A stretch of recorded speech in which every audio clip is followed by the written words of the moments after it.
I called this kid Wilby in college. Wilby.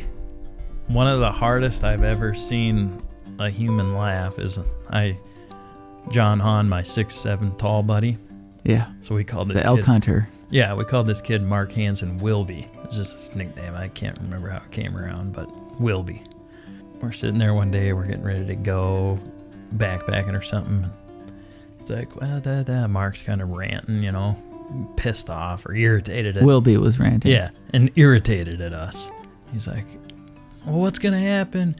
I mean, are we even going to be going over here or what? And I was like, well, maybe it will be. Will be? And Han just lost it. Died. Fell over, pack on, just like couldn't get air. Just stupid shit, you know? Yep, I do. That's great.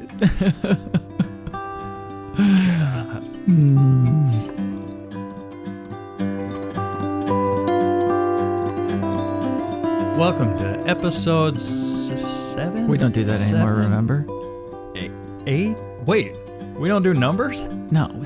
What's the deal with that? We haven't done that for months. Whose decision was that? How did that just happen? Pretty sure you told me. You told me.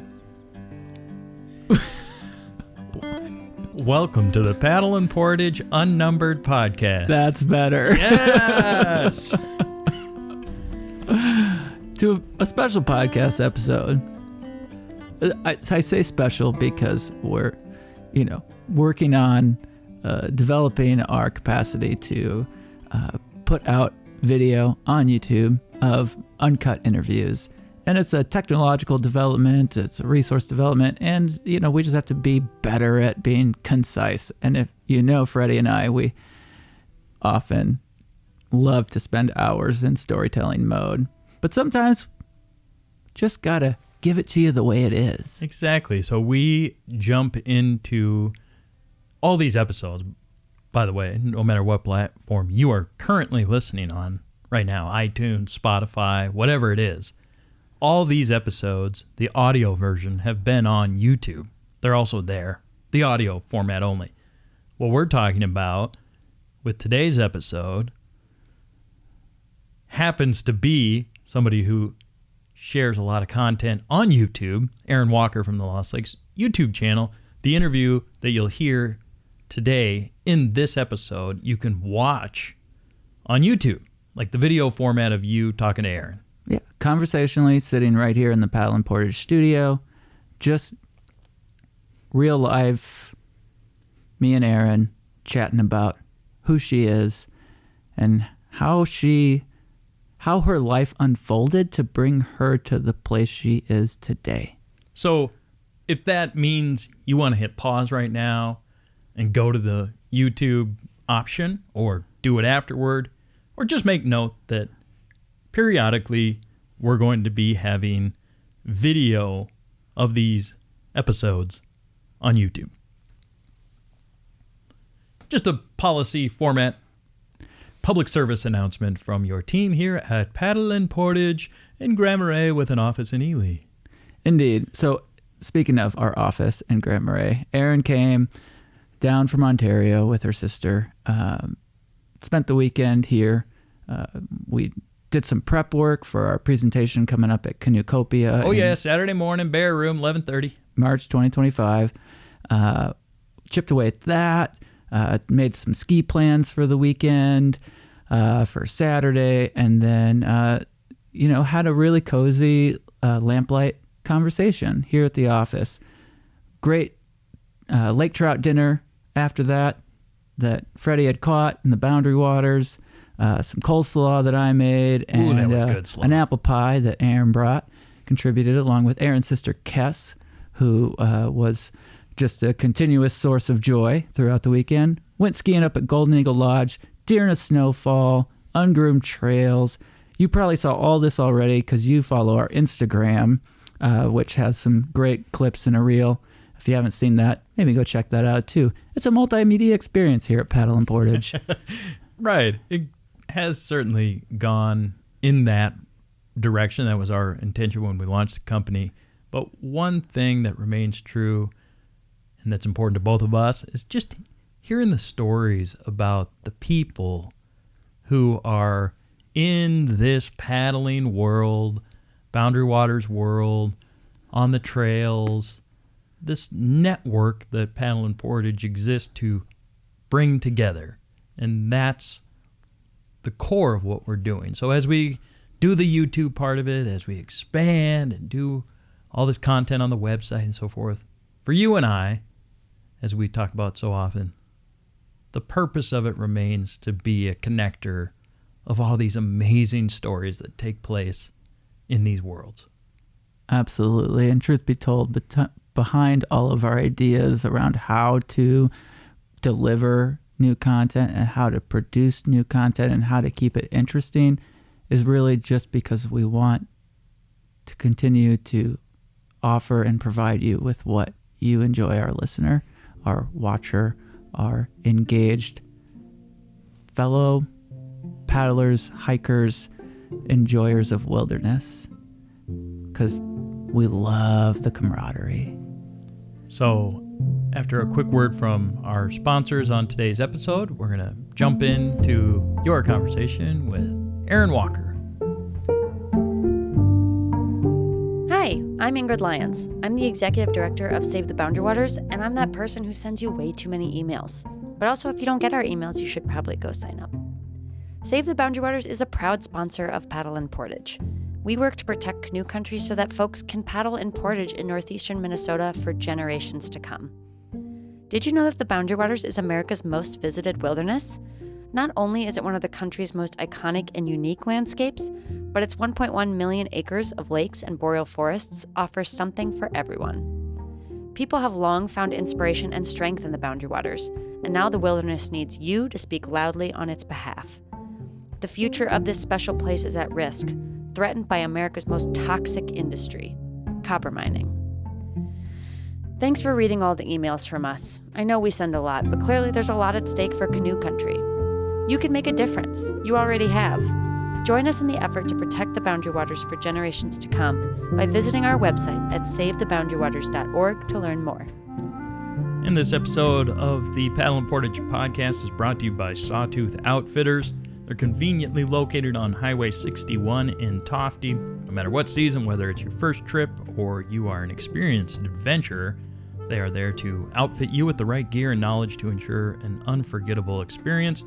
Winter rentals include snow trekker canvas tents with wood stoves, toboggans, skis, and snowshoes for outdoor winter adventures. Summer rentals include, of course, canoes, kayaks, bikes, guided tours as well. Their outdoor gear store is stocked with clothing, gear, maps, souvenirs, have you covered for all of the seasons. So whether you're on the North Shore for a short getaway or an extended trip, stop in and check them out. Otherwise, you can find them at sawtoothoutfitters.com or give Jeff and Sarah and the crew a call at 218-663-7643. Start planning your BWCA or North Shore adventure now. Sawtooth Outfitters.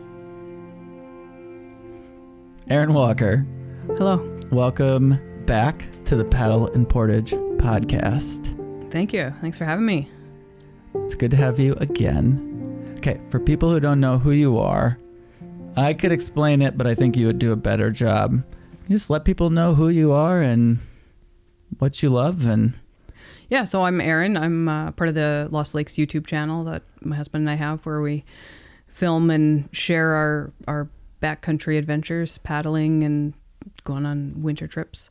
And then also for the last couple months, I've been writing with Paddle and Portage, so sharing some of our stories through some of the articles here, and that's been really fun. And I'm from just north of the border. I live on Lake Superior as well, and share the boreal forest with you guys here. yeah, in all these cool ways, we are very literally neighbors, just divided by the imaginary line between our countries. But you made the trek down here to Grand Marais to sit down in the studio. We're going to go skiing tomorrow, which is going to be awesome. Looking forward to it. Looking forward to exploring some of your trails. Yeah, and I mean, exploring, that's something you do a lot of, and it comes out in your creative work, in your writing. But I'm really curious where that all started for you. Where did the exploration, where was it born? Where were the first seeds planted? It goes back to the beginning when, if I think about it, it's been there as long as I can remember. I'm really lucky where both my parents are super adventurous, and they're adventurous and brave enough to have continued camping and doing canoe trips once they had kids. And so they just, for as long as I can remember, we'd go out and go on trips together where we, Quetico often, Nays Provincial Park, which is a park on Lake Superior, and kind of everywhere in between they would take us out, and we got to spend a lot of our summers kind of enjoying those areas. So it's been with me for as long as I have been me. Amazing. So you were in a canoe and in a tent pretty much as far back as you can remember. Yeah. I definitely, I don't know how young I was, but I imagine quite young still. My parents first took us out. The first memory that I have, really strong memory, I was probably 4, and we were at Nays Provincial Park, which is gorgeous, sand beach, tons of driftwood. Right on Lake Superior? Right on Lake Superior. And we went out for, it might have just been a long weekend, I don't even remember, but we went out and met with another family who has a son who's a year older than me and a daughter a year younger than my sister, I think. So, family friends, good age gap with the kids. And I just remember spending the whole weekend playing with Bram, their son. And we had he'd brought these trucks that they probably got at the lunch place down the road. There's these little monster trucks that were a couple inches big, and we'd spent all summer making forts and ramps with driftwood and playing with them. And I have such just vivid memories of that. And then also of the feeling when the trip was ending and we had to say goodbye, and they had a minivan, and I remember it closing and they were driving off, and I reached in my pocket and I still had the truck, and I was like, oh no. So I ran up and knocked on the door and slid open. Bram was there, and I was like, oh, your truck. And he said, it's for you. And we've been best friends ever since. I was in his wedding 2 summers ago. He just had his first baby, actually, and his parents too are I'm still really close with their whole family. So yeah, that's my most vivid early camping memory, and it so embodies the adventure, but then also the bonds and friendships is such a big part of being out there for me. Oh, totally. Like lifelong friendships, tons of imagination. I imagine you were like in your own little world on those beaches. Oh, 100%. Those trucks. And probably like, especially at that age, like exploring is immense, but it also can be like exploring, 100 yards of shoreline can be the most epic wonderland. Yeah. The exploring and freedom of, I think that's part of what I fell in love with, was being able to just in so many ways. I feel like there weren't many times where the answer was no. We often it was just like, I want to do this. All right. I want to do this. Okay. And one of the things too that I really remember from a young age is, and this is something that people know about me, anyone who spends a couple minutes will usually find out that I love processing firewood. I don't know why. It's so satisfying. It's so satisfying, and it's been with me. I think I say I don't know why, and then I'll explain to you why. Yeah. I think part of it is I remember that was one of the first kind of responsibilities I had at camp, and it felt I don't know how old I was, but quite young and I was, my parents were like, okay, here's how you do it safely, and kind of how to process the wood, and it felt pretty grown up to be able to swing the axe and provide fuel for around camp. And so even that bit of the freedom and some responsibility being out there were just things that I really gravitated to and have helped feed that kind of lifelong love of being out there. Yeah, and you're using like a tool that is dangerous. Yeah. Which requires like some like really cool. I mean, those are like those moments as a kid where you like really feel proud of yourself when you learn how to use these things and contribute to the group. Yeah. Which is like one of the coolest parts of firewood. Yeah, I think it's so. like- Everyone loves the person who produces firewood. Yeah, because most sane people do not enjoy that. Right. So those of us that do get to shine. Yeah, absolutely. I think it's the same reason in sports as always the goalie, a little bit of a special role there. So, Oh, yes. yeah, probably a little bit of ego, subtly, but Huh. Yeah. I mean, I definitely understand that. I think that's the first time I've admitted it or maybe recognized it myself. But if we're being honest, I think it's there. Well, your secret is safe with Paddle and Portage and Perfect. everybody listening. Appreciate that. Okay, so Erin, those early trips obviously shaped who you are now, and I'm sure there's 100,000 experiences that you could recall between now and then. But fast forward now, how does that desire for freedom, exploration manifest in your outdoor life? I think just the fact that it's something that I've continued to prioritize and make time for and kind of build it, and now to the point where it's all kind of come to this point where John and I, my husband and I, our life's very much built around it, and we're able to go out on these long trips and be able to make money sharing them on YouTube, and but everything kind of to get to here, and this was never the for the longest time it wasn't on my radar, it wasn't the end goal, it was always just being able to, I think if I think back to me being young, what I would have hoped for me at this stage or any stage of my life is that I would always continue to make the time to prioritize it and get out and experience the outdoors and go just keep adventuring and doing some of those things. So that's something that makes me really happy, and I reflect on from time to time. I actually use that. There's actually a line in a song, and it's Gary Lightbody, and it's "The kids we once were wouldn't recognize us now." Oh. And it just hits. I love it, and I think in some ways I would in the best ways, but I wouldn't in terms of I don't.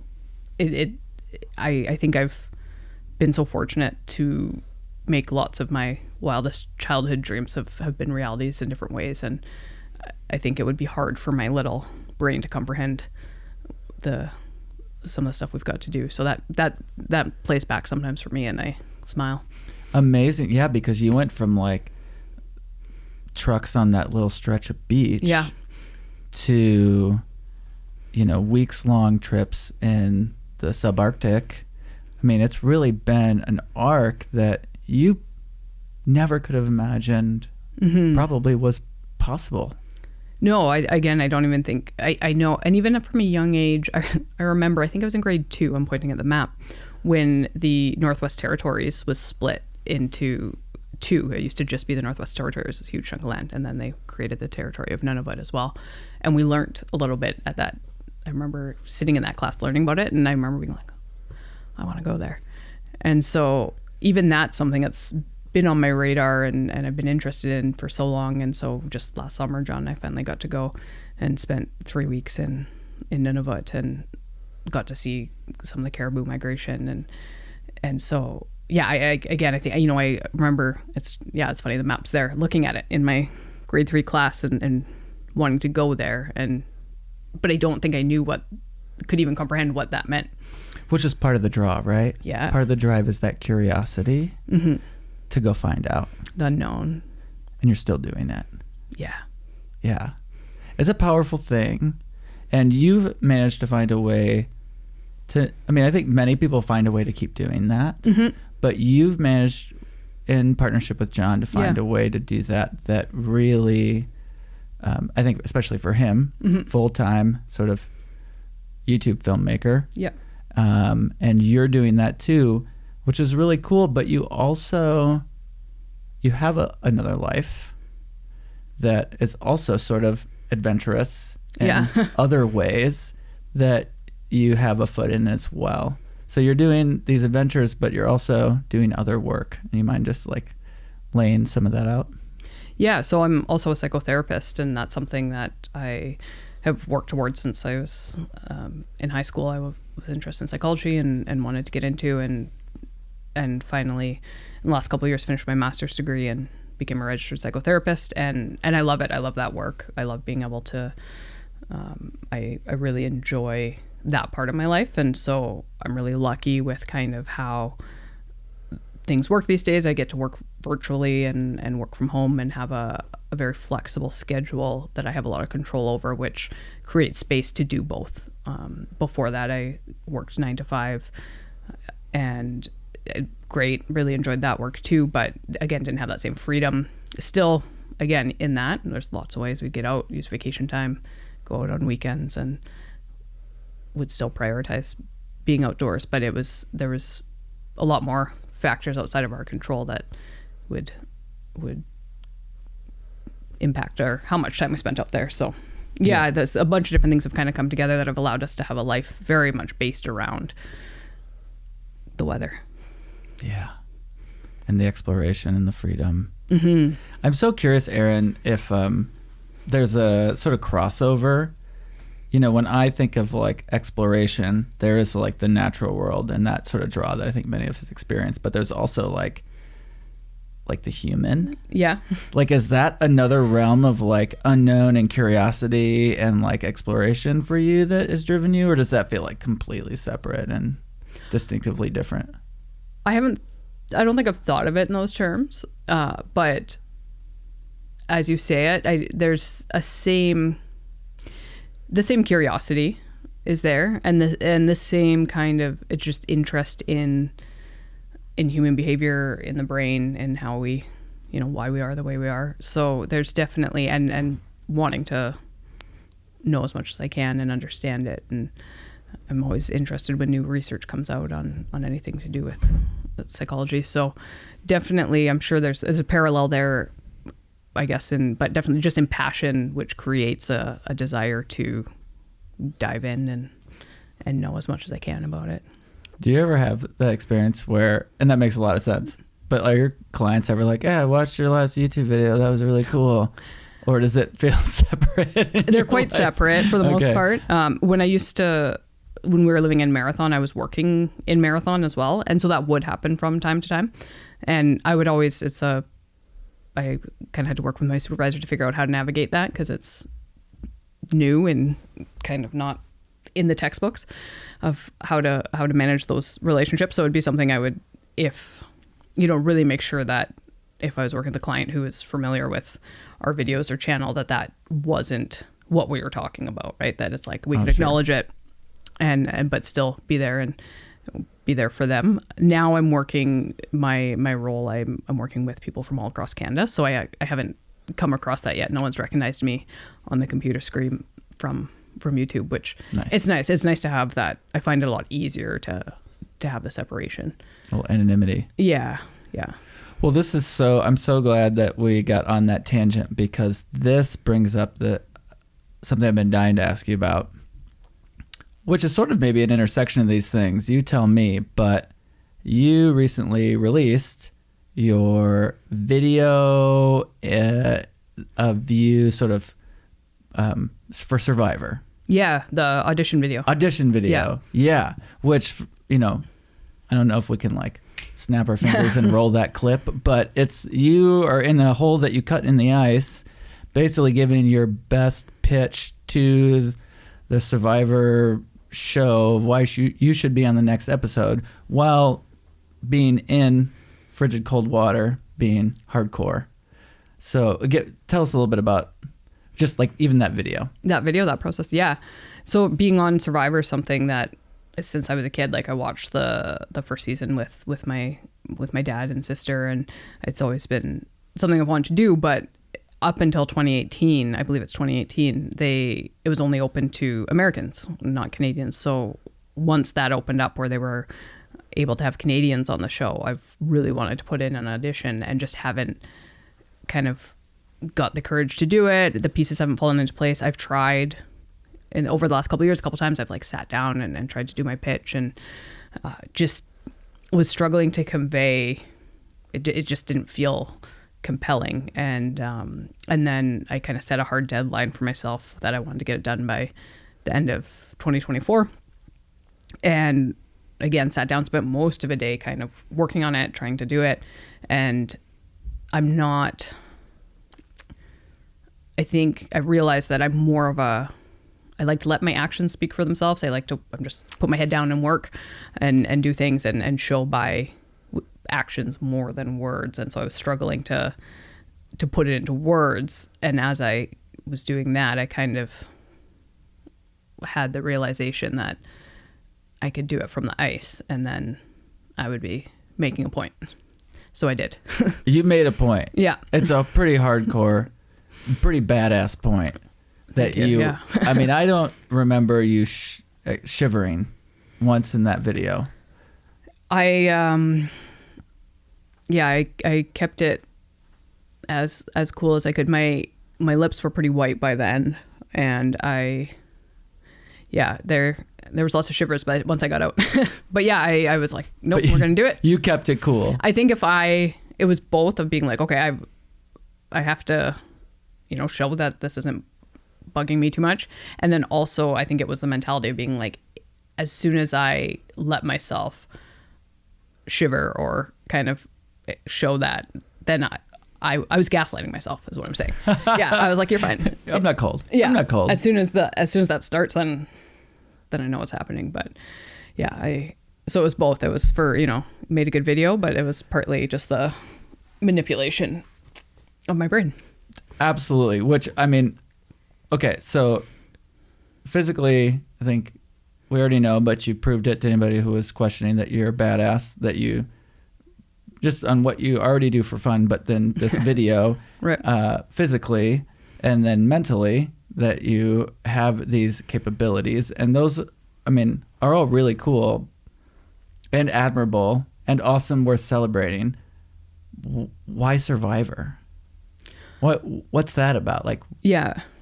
So again, I remember watching the show. The first season came out. I think I was around 10, and I watched it with my dad and my sister, and it was this really cool intersection kind of some of my parents' adventures. I mentioned that they're very adventurous, and so they built a sailboat and sailed across the Pacific before my sister and I were born. Just for fun. And so we grew up kind of hearing these stories, and some of them, lots of them took place in some of the places where they were filming those first seasons. I think the first one was in Fiji, but so was your dad being like, we stopped there at the sailboat? Yeah, or they had the coconuts, and he's like, oh, I know how to open that. Whatever. It became the stories that we'd heard kind of became a lot more real, and I think for him it was pretty cool to share and to be like, yeah, like I know that world. And so just from that time, it was like, this is somewhere I want to go and something I want to do. And then on top of that, there's the social piece, which as a psychotherapist is interesting to me. And I think the social piece of the show of the itself. game. Yeah. The game. Yeah. Or show game. Competition. Yeah. Is something that I would love to experience and try. And I think that it would be really cool to, just have the opportunity to, like you said, there's kind of this combination of skills of the outdoor skills and the psychotherapy piece that come together pretty nicely to make a good Survivor contestant. So I'd like to give it a try. I mean, so right now you've made the video. The next step is to get on the show. Yeah. Which I imagine would be quite an honor for you, just to be on the show you grew up watching with your family. How much does it matter to you that you win? Is that a part of it? Yeah. Oh yeah, of course. I mean, that's the end goal. Ideally, I think it's funny because you're like, oh, here's the different pieces, and the one that is also important. So there's the applying, trying to get on the show. It'd be incredible. And then the next thing, it's kind of like being a goalie. If you don't want to let the first shot in, is you don't want to be the first voted out. So if I got past that, then it would be eyes on the finish line. And I think, again, I like to kind of show I'm more of a like action person than a big talker, but I also secretly am competitive, and so I'd want to win.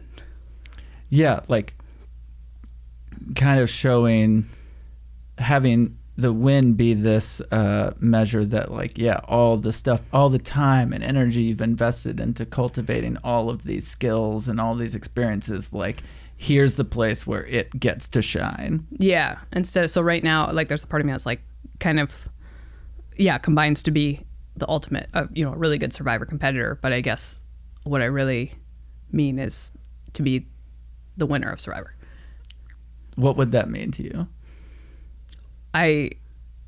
The first thing that comes to mind is my dad, and just like how cool that would be to share with him. But even just being on the show, and be actually even in the casting process, if they do take interest in you at a certain point, the host Jeff Probst calls and interviews, because he's a producer as well. And I just, like, my dad's such a big fan of his too. He's a pretty cool guy, Jeff. So even the thought of being able to like get Jeff to say hi to my dad would be super cool.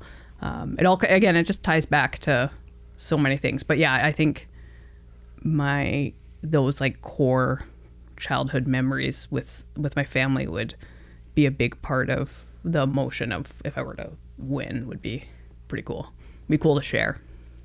I mean, it'd be amazing. Yeah. This is something I love about you, Erin, is that, so many people are like, oh, it'd be really cool to go, like, oh, as a kid, I wanted to go all the way up to the Northern Territories. Like, that'd be cool to do someday. And then you actually do it. Even something like getting your master's, even something like cultivating a life of outdoor travel. Like, we all have things we really want to do with our life and may or may not ever get to. And you are like, how many people said, oh, it'd be really cool to be on Survivor someday.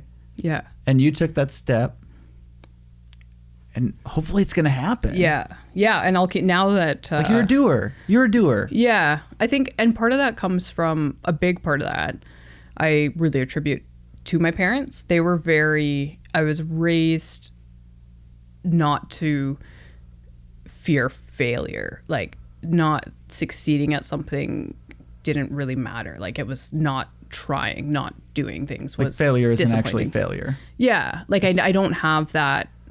I do in some ways, but I think I was modeled very much of just like, if you want to try something or go for something, like go for it. And if it works out, awesome. If it doesn't, you'll probably learn something along the way. But they were very like incredibly supportive, and of some pretty, just like of whatever. I had a lot of, like, I don't know, one summer I started building pallet furniture in my mom's basement. Sorry, pallet furniture? Yeah, just sort of like old pallets because I couldn't afford wood. And she was just like, that's cool. And I was like staining them, and it smelt the whole house. But it was never like, what are you?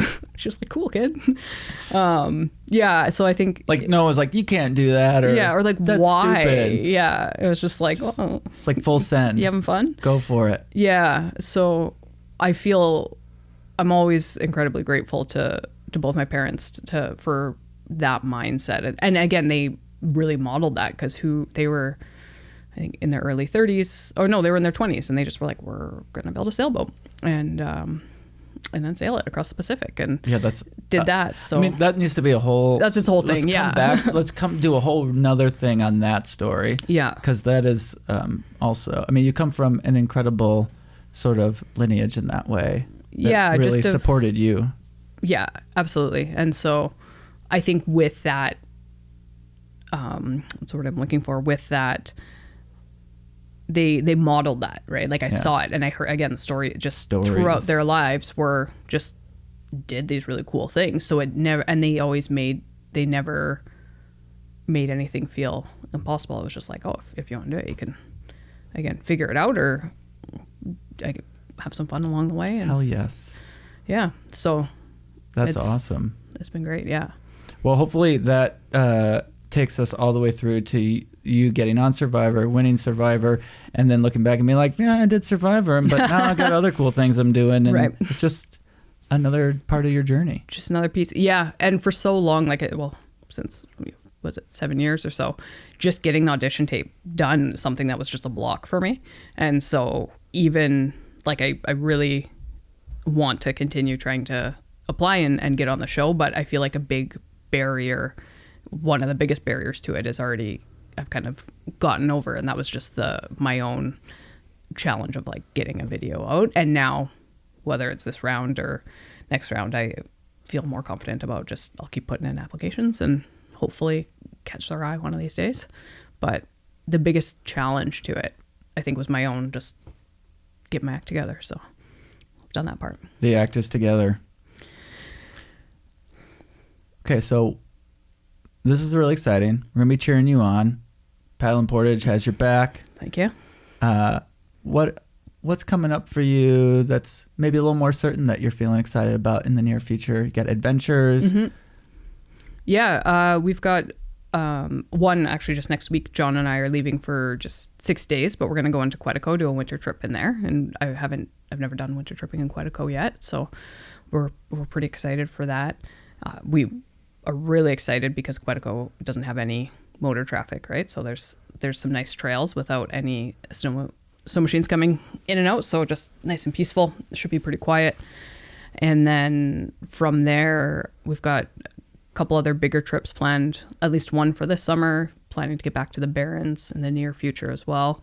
That really captured your heart. Yeah, that's going to be, I think we're going to be getting back there semi-regularly it's always going to be on the to-do list now. And then sailing, actually, we're hoping this summer. We've just moved back closer to Thunder Bay. There's a good sailing community there, good access to Lake Superior, and we just love Lake Superior so much. Do you have a boat? We don't. Okay. Well, we figure we should learn to sail first. Yeah. You could just build one like your parents We could, did. yeah. Actually, I'd like to build a cedar strip canoe with my dad at some point. But yeah, so we've kind of dip our toes in the water and learn some of the basics about sailing this summer, and then hopefully in the next year or two get ourselves a boat and do a little bit more, kind of expand our access to Lake Superior a bit. So that's exciting, and kind of full circle with my parents built their boat and sailed, but then sold it before having kids, and so we never learned to sail. So again, another bucket list, another thing that's always been there that I want to do. I finally have the time. And I, especially after this conversation, fully believe that you will do it. Thank you. You know, Erin, this whole conversation just feels like sitting in the presence of a lot of inspiration. And so I want to thank you for sharing a lot of that inspiration that like moves to action. And I hope that everyone listening realizes that all they have to do is give themselves permission to go after the thing. Yeah, to get started, take the first step. But thank you. That's really kind, generous of you to say. And yeah, I agree. I think it's whatever it is that you want to do or have been dreaming of. It's how do you take the first step to make it a reality? That's usually the hardest part. Large or small. Yeah. That's also my psychotherapist speaking. I didn't want to point that out, but thank you for saying it. So I didn't have to. Yeah. Thanks for the conversation. Of course. Thank you so much for having me. I just want to speak for Joe and I and say we love all your writing. I'm glad you're going to be continuing to do that and bringing your wisdom, your motivation, your storytelling to the Paddle and Portage platform. So anybody hearing this, check that out. And also check out Lost Lake's YouTube channel. Thanks. Thank you.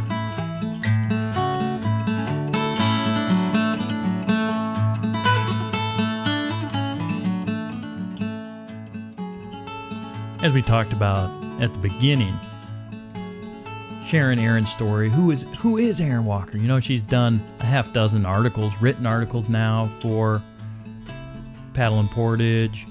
On the website, you can find them all. She's been on now a couple episodes of the podcast. She's coming to Canoecopia with us in March. But your conversation let us know so much more about who she is. And I really appreciated that. And we also talked about why we're doing more multimedia and so forth, is just to connect with people and these different platforms where people engage, watch YouTube while they're making dinner, but they might not listen to a podcast. But just because it's available on video now, hopefully more people are able to tune in and engage with content. And I bring that up by saying that if you subscribe to Paddle and Portage at paddleandportage.com, $9 a month, $90 for the year. It supports Erin's writing. It supports the podcast. It offers you content that is available to subscribers only. There's a whole host of reasons for why a subscription to Paddle and Portage is important.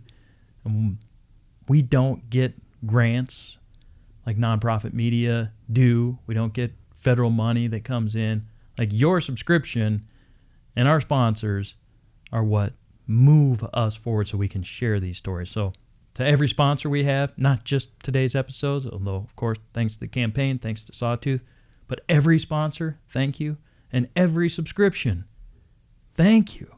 Thank you so much. Yeah, thank you so much. And if you haven't taken that step yet, you're just discovering Paddle and Portage, that's cool too, but it really, really helps. That's what moves us forward. Exactly. And not to give you too many tasks for your to-do list, folks, but every like, every subscribe, rating the podcast, on whatever platform you're listening to right now, show us a little love, because it helps this content be exposed to more people. And more people means a larger community, which means more support, more stories, more camaraderie. And what is it? When we all do better, we all do better. Yes, the Wellstone notion. Indeed. I think I said if the next person I hear use Wellstone's thing, I'm going to throw some kind of piece of paper. Wait, you said Wellstone. You said Wellstone. You said the name. Ow. I like to sing when I paddle canoe, feeling, not thinking if the strokes are true. We're gonna get through to the other side. Out in the night, the waves beat the shore. You can hear them pounding, you can hear them roar. Oh, roll me, rock me in my dreams. You can roll me, rock me in my dreams. So I like to sing, I love to dance. I play the fool if I got the chance. All around the campfire light, all around campfire light, all round, all round, all round the campfire light.